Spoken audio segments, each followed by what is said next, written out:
Dans le cadre de la vision du chef de l'État, ce projet permet au Sénégal de cocher plusieurs objectifs, d'atteindre plusieurs objectifs définis dans le cadre de la vision du chef de l'État, en particulier celle qui consiste dans l'axe 1 du plan Sénégal émergent à aider le Sénégal à réussir la transformation structurelle de son économie, mais également sur l'axe 2 à permettre le développement du capital humain de notre pays. Donc, par rapport à cette vision et l'ambition qui a été décrite dans sa vision, le chef de l'État a répondu à l'appel du secteur privé et aux besoins du secteur exprimés par le secteur privé local principalement, d'ériger une plateforme qui sera un hub sous-régional qui permettra au Sénégal de répondre aux défis technologiques et surtout d'inscrire le Sénégal dans la trajectoire de l'innovation et donc de la prospérité donc vers l'émergence. Ce projet PTN, donc le Parc des technologies numériques, est le projet phare du PSE sur l'économie numérique de manière générale. Cela a été confirmé également dans le cadre de la stratégie SN 2025 qui a été arrimé au plan Sénégal émergent et validé. Dans ce cadre, le projet, il y a un certain nombre d'attentes par rapport à ce projet.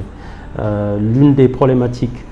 qui tient beaucoup au président de la République est la résolution du défi de donner des emplois à forte valeur ajoutée à nos jeunes concitoyens. Ce projet y répond parce qu'en vitesse de croisière, il est prévu des dizaines de milliers d'emplois dans le secteur des technologies. Donc cette plateforme de PTN permettra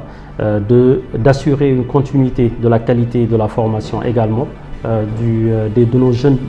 diplômés dans le secteur de l'innovation, mais également de permettre au Sénégal de répondre de manière constante aux ruptures technologiques qui se profilent à l'horizon. Quand on parle de ces ruptures technologiques, actuellement nous voyons certaines innovations technologiques qui concernent aussi bien l'intelligence artificielle, exemple, qui va transformer les usages dans le numérique, mais également tout ce qui est développement de logiciels pour la robotique, la domotique, la réalité augmentée, mais également les impacts que ça pourrait avoir aussi bien sur le secteur primaire, donc l'agriculture, comment permettre à nos agriculteurs d'avoir des gains de productivité, la maîtrise des cycles de spéculation, optimiser le rendement de nos terres arables. Il y a des outils digitaux qui le permettront. Comment aussi accompagner le secteur primaire, particulièrement l'élevage, à avoir des circuits et des tracés qui sont maîtrisés et qui permettent d'éviter même et d'anticiper certains conflits qui arrivent entre certaines populations qui sont dans le secteur primaire, que ce soit les éleveurs et les agriculteurs. Donc l'ensemble de ces outils digitaux seront à développer et cette plateforme y répondra. Il est également prévu que ce projet impacte colossalement le secteur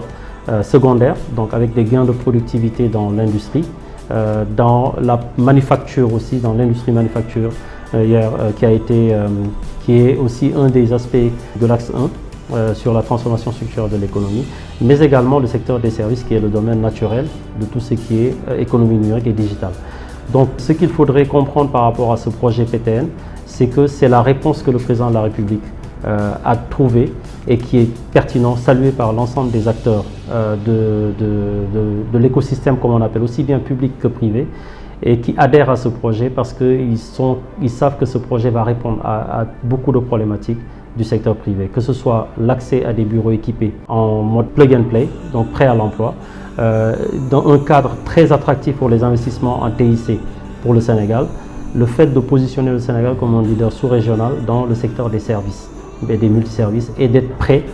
à ne pas rater surtout le coche par rapport aux ruptures technologiques qui nous attendent et que le Sénégal s'inscrit dans cette dynamique. De manière plus spécifique, le Parc des technologies numériques est un projet qui est situé dans la nouvelle ville de Diamniadio, dans le pôle urbain de Diamniadio, sur une superficie de 25 hectares. Nous sommes dans la phase 1. Donc dans la première phase de ce projet, nous avons au sein de ce parc des technologies numériques un data center qui est en cours de réalisation de tiers, qui sera certifié de tiers 3 pour permettre non seulement d'adresser les besoins en termes d'hébergement et de cloud computing pour les entreprises du secteur local, qui est une demande très pertinente parce qu'il y a un débat qui fait rage par rapport à la maîtrise de nos données d'usage. Ces données pourront être logées dans ce data center notamment pour les usages privés et aidera à contribuer significativement au débat sur la souveraineté numérique. Donc ça, c'est une vision que le chef de l'État a et qui va être implémentée par ce data center. Il y a également ce qu'on appelle les tours TIC. Ce sont 3 tours qui permettront de loger, de hoster, donc, comme on dit, des multinationales qui viendront au Sénégal pour créer des emplois pour les jeunes Sénégalais. C'est très important parce que c'est ça la vision. Il y a également un certain nombre de centres thématiques qui sont très importantes et qui, chacun à sa manière, répond à une problématique posée et un défi posé dans le cadre des politiques publiques et qui sont parfaitement gérés dans le cadre de la vision du chef de l'État. Je vais prendre 2 exemples parmi ces centres. Il y a un centre de production audiovisuelle et de contenu multimédia. Donc ce centre est un élément essentiel pour tout ce qui contribuera à asseoir la solidité de notre industrie créative.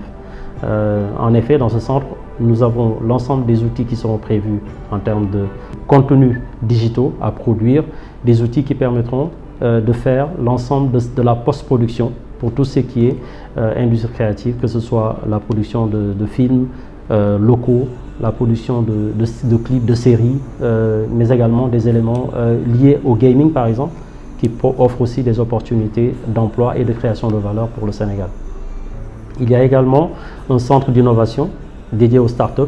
à nos jeunes créateurs et développeurs qui pourront bénéficier de cette ressource publique pour aller plus loin dans le cadre du développement de leurs activités entrepreneuriales. Mais il y a également un centre de BPO. Le Business Process Outsourcing a été identifié comme étant un des leviers pour que le Sénégal puisse donner beaucoup d'emplois à forte valeur ajoutée à nos jeunes ingénieurs, mais également permettre d'attirer des investissements massifs en TIC et donc équilibrer la balance commerciale et contribuer à faire du Sénégal une place forte de tout ce qui est innovation en Afrique de l'Ouest. C'est vraiment l'objectif macro global qui a été assigné dans le cadre de la vision du chef de l'État au PTN. Et donc en termes de travaux, actuellement les travaux sont en cours. Nous comptons livrer cette première phase du parc des technologies numériques, deuxième semestre 2021.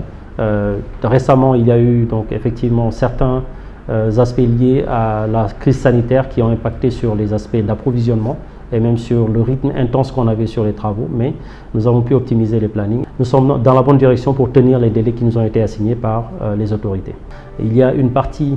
purement dédiée à l'administration, donc tout ce qui est service public, dont s'occupe donc l'agence de l'informatique de l'État. Donc sous le ministère, sous la tutelle du ministère en charge du numérique, nous avons l'ADIE qui répond aux problématiques de digitalisation du service public et en lien avec l'ensemble des investissements massifs qui sont effectués. Alors d'une part, l'ADIE répond donc à cette problématique d'offrir des services dématérialisés à nos concitoyens, donc l'accès à des services publics de plus en plus avec des projets très importants, notamment le projet Smart Sénégal qui contribue à pousser en fait cette réponse de l'État pour les besoins publics. Mais dans la vision du chef de l'État, il y a une partie aussi de développement de tout ce qui est valeur ajoutée pour le secteur privé.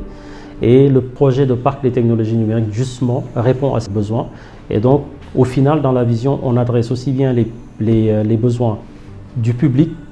en ce qui concerne l'administration en premier, mais également le service public dédié aux citoyens. Mais le secteur privé aussi pourra bénéficier des effets attendus de ce parc des technologies numériques en permettant la création de valeur ajoutée basée sur un investissement public. Donc le PTN est, je le rappelle, effectivement un investissement public, mais dont le mode de gestion qui doit être validé par l'autorité permettra une forte implication du privé et un développement du secteur privé, donc une contribution très substantielle à la production intérieure brute, donc au PIB. Donc voilà ce que c'est la vision de cette transformation structurelle de l'économie. Alors le PTN est un projet qui a été financé par la Banque africaine de développement qui a consenti un prêt à l'État du Sénégal à hauteur d'environ 40 milliards de francs CFA et il y a 6 autres milliards qui relèvent de la contrepartie de l'État. Donc en plus de la valeur du terrain du site qui a été mis à disposition à Diamniadio sur les 25 hectares. Donc globalement, ce qu'il faudrait retenir, c'est qu'il s'agit d'un projet qui a un coût total qui approche les 50 milliards de francs CFA pour cette phase 1. Il y a une phase 2 qui est prévue sur le reste du site.